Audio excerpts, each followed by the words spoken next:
Hey guys, I hope you had a great holiday. New Year's is coming up. Well, it depends on when you're watching this, but I hope you have a good New Year's if you're watching this before. This time I'm bringing you the Minimoa from Hobby King. This is a really fun plane. I've always been a fan of light wing loading, larger wingspan, just real lofty planes, stuff that can't tip stall too easily. And this is definitely ranked right up there in some of my favorites in terms of just real light wing load planes.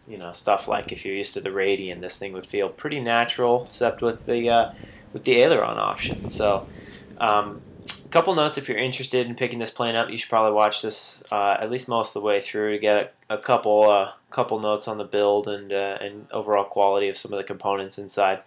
But overall, this is a powered glider. It's primarily designed for thermal use or nice days like this if you just want to take it up to altitude and glide her down and then bring her back up to altitude. Um, so as a thermal glider, it actually works really well, especially if you keep it fairly light. So just enough weight in the nose to get CG and then fly. But I didn't really have a lot of great opportunities to thermal, so I can't quite tell you that this is an amazing thermal ship. It's pretty light for what it is, so I could imagine it would thermal on nice days. It would definitely have plenty of wingspan to do some light sloping. But overall, it's really supposed to just pull you up. Then the prop folds when you cut your motor. The ESC that's supplied comes stock, ready to go with motor braking on. So right when you cut that throttle all the way to zero, the prop folds up and you get your aero efficiency. So overall, the build and the finish and the design of this plane is pretty cool, and it's got that really unique old German design. Very unique looking plane out there, especially with the kink in the wing. It's definitely a little bit of an eye opener. A couple notes: the EPO foam, very dense, really slick. It's got a nice, sleek airframe. There's not a lot of drag really coming from anywhere.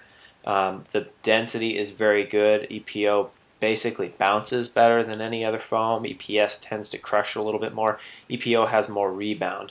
So this stuff is very durable, surprisingly durable actually. Obviously watch out for stuff like, hitting your wingtips on stuff, because it's a big wingspan plane, and that's a lot of leverage just to go into two little nylon screws are holding your wing to the fuselage. So watch out for that. But EPO is also easily repairable because it takes standard CA glue. You don't have to go out and buy the really expensive, fancy foam safe stuff. So overall, the build and the finish of this plane really surprised me. I was really happy. Like, nice. Most of you guys are probably fairly familiar with that sound. But even like the rudder itself was like, it was beefy. It's kind of cool. It's got like a good amount of mass to it, but it's not like so overly built that it feels just heavy and weighed down. And it certainly does not fly like it's heavy and weighed down.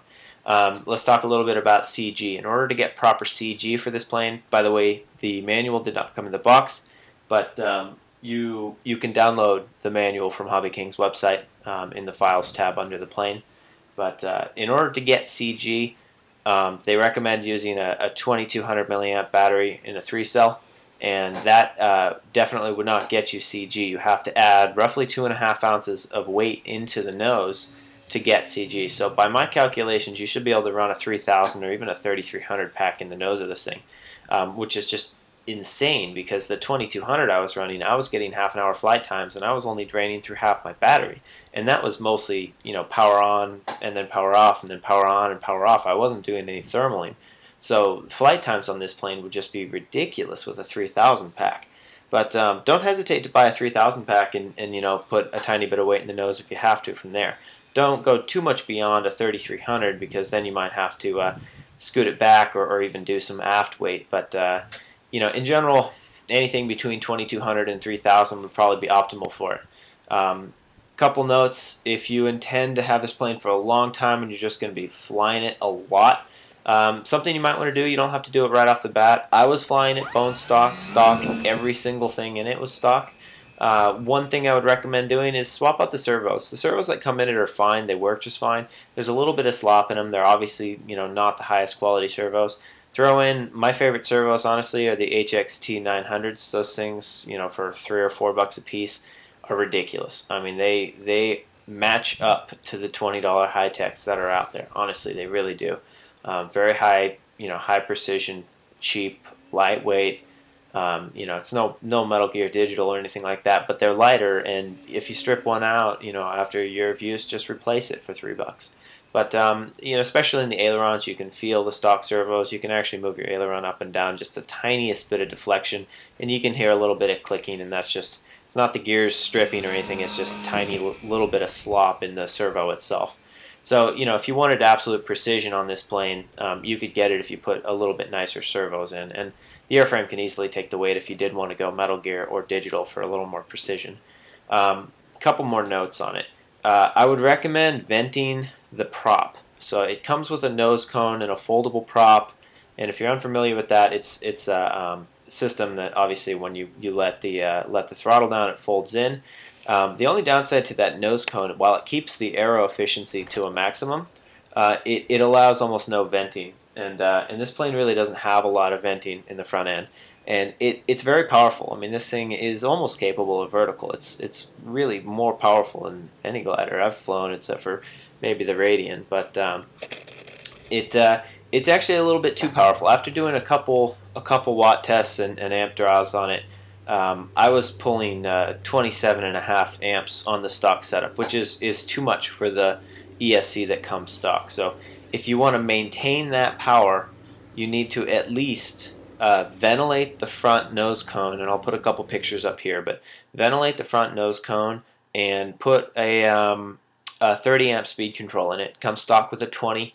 Like I said, this thing, you could weigh it down quite a bit in the nose without noticing any real difference in performance. But if you don't want to do all of that, and you don't want you to burn out your ESC, just take a little bit of prop down, basically. Just take probably a quarter inch on each side off of the prop tips, just to reduce some of that drag, because 27 amps max draw on a static test for a 20 amp, a fairly inexpensive 20 amp ESC, that's not really the best bet. Couple other notes. Aside from the servos, the ESC, the motor mount, like I said, you got to put that, you got to vent that prop, otherwise the motor mount is plastic, and if you overheat those electronics, your motor also starts to overheat, and it actually kind of loosens up the plastic. It gets a little too warm for it. Another thing is the elevator push rod in the back right off the tail. I'll show you a picture. I kind of bent it up in a little bit of an odd way. It took some stress off of that line and made it a little bit cleaner. And also, this has like a nice little foam stub on the back of the tail, and that works really well, but you'll see I put a little metal loop in there. So enjoy this little night flying video. Do not make the same mistake I did. Put your LEDs on, but do them top and bottom, because the second you turn towards yourself, the plane's gone. And I figured that would happen, but it was an interesting night either way. So I hope you guys enjoyed the review. Please comment, subscribe, thumbs up. Just ask me any questions if you have them. Alright guys, you take care.